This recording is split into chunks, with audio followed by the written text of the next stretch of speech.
guys, Shaggy here, right here, yeah, another Black Ops 2 gameplay, and once again playing on Raid. Another Raid gameplay, come on. But yeah, I do have gameplays on other maps. It's just sometimes I have a tough time choosing what gameplay to show you guys, you know. I do have sniping gameplays, I will be doing that as well. But lately, if you notice, you know, I've been doing a lot of guide tips and tricks on how to rush and whatever, and haven't really been showing gameplay footage, and a lot of you want to see gameplay footage, so here you go. This is a Team Deathmatch 9v9 Ground War. Look at this guy sitting on the floor, prone, facing our own spawn. Like, stupid plays like this is what you have to deal with when you play solo. So, this was a special lobby in my opinion, and I wanted to show this. You know, it's not one of those gameplays that you see on YouTube that is pub stomping with score streaks. It's more like no score streaks whatsoever, because I did not get a single one in this game. And you may be thinking, how is that possible? Well, TDM is kind of difficult to put up your score streaks anyway.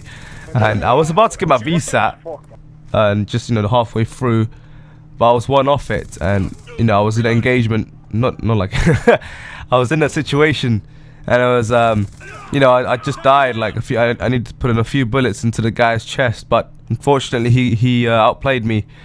And that led me to die one off my VSAT. So, you know, it was unfortunate, but this game was pretty intense throughout the initial scores. If you look on the bottom left, you know, it's pretty much like this throughout the whole game. And I find the kind of games fun in a way, because it's so competitive to win, and the players that you play against and play with, it's like a balance of good players and bad players. So, you know, the opponents have half the team really bad and half the team pretty good at the same time, vice versa for my team as well. So with that being said, what if all of us had the equal skill level? Then it would be even more intense, and probably the score would be going up pretty slowly because everybody's sweating it out trying to go for the kills. So with that being said, one person makes a huge difference in Call of Duty, you know, especially Team Deathmatch. Team Deathmatch is where, you know, every kill and every death matters, and the way you get it can really make a huge difference. You know, if one person gets 30 kills at the end of the game, if that person was not there, then you probably would have lost if the score ends up being 99 to 100. That is like the common case, but sometimes it might not be true. But obviously, if there's one person there, then it's kind of like, alright. So if you look at the score at the end of this game, I get about 30 kills and 9 deaths or something like that, 31 kills. So, you know, it's not the greatest of scores. And if you notice, sorry, oh my god, my voice. If you notice, I'm playing against some sweaters as well who like to sit and prone inside a room, and they're all humping each other, having a threesome. So if you ever have that situation, it's kind of hard to go against that. But, you know, sometimes you can do this, you know, nice little triple feed, but unfortunately get taken out by a dude just sitting there casually in a corner. You know, biggest mistake people make is that after you kill someone, you're not supposed to stand still.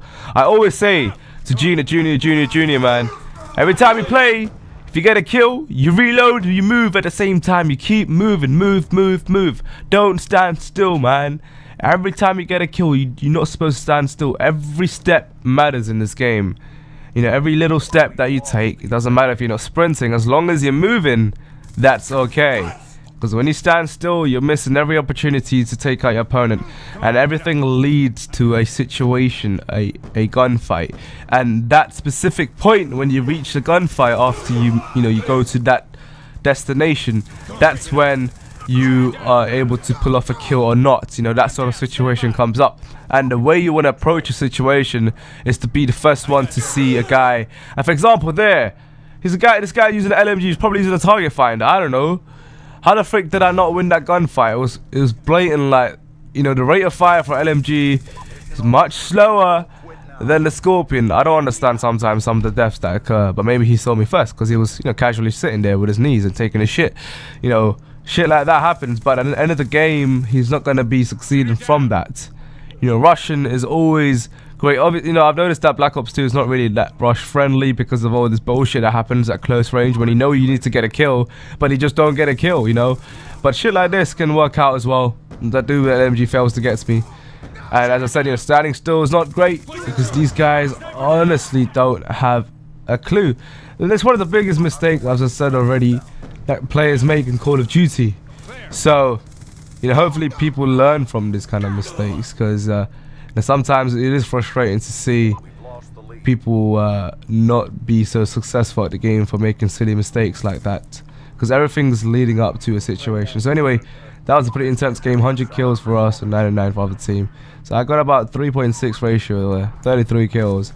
So in 9 deaths, and you know the other team had one guy obviously making a difference for him as well, 30 kills and 5 deaths. So I guess I outplayed the other dude in the other team. So anyway, hope you guys enjoyed this, and as always, I'll be appreciative if you guys rate the video. I'll see you guys soon. Check it out.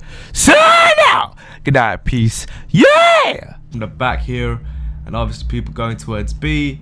You can jump and take a look like that and come back down, or you can take a shift to the left and see who's coming that way. A lot of people come through that way. So you know, once you're here, you can take 2 options. You can either go back and go through the back door to play it safe, or you can go right in. So really, that's up to you. So if you want to play it safe, let's go through the back door.